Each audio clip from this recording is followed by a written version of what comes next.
is white kids for that reason. Love our local church. I want to be faithful to Jesus.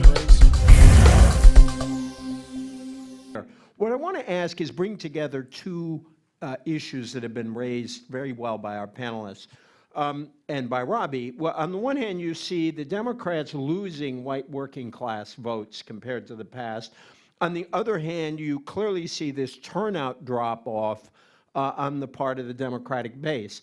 I want to suggest and ask your reaction that maybe these two things are linked because the lack of any clear economic argument by the Democrats to make a case for why in the world should anybody vote for them not only hurt them within their base, but also lost them votes in the white working class. And so, to me, their challenge, if the Democrats forget about the white working class, they can forget about every midterm election forever.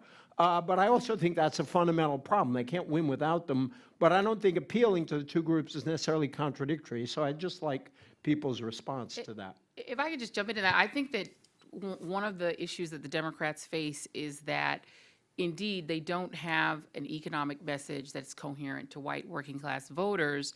So what winds up filling the void is the optics of what they're actually doing, which is heavily pursuing non-white voters and courting them with things like immigration reform in a way that is off-putting, particularly to older white voters. And so in the absence of something else, I mean, I think that you could sort of see a world in which a Kay Hagan, rather than sort of running a middling campaign that really wasn't about anything other than promising she really wasn't really part of Washington, would be to say, would you run an economic populist message that was race neutral, but that really touted the things that were being done in Washington that could actually help both white and non-white working class voters, touting the fact that if her state were to change its mind and accept the Medicare, the Medicaid expansion, how many members, citizens in her state could actually get coverage.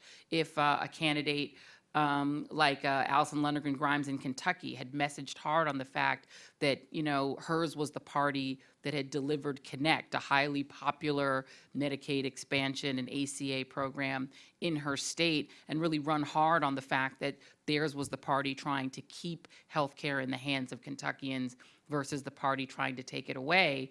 I think Democrats sometimes do themselves a disservice because they're nervous about the racial aspects.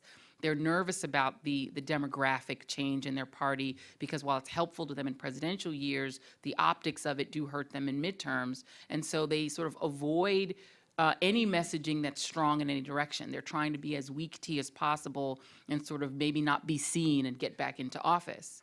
And I think that that is a problem. I think Democrats lost the handle on messaging to working class voters about A, what they've done already with power and what they could do.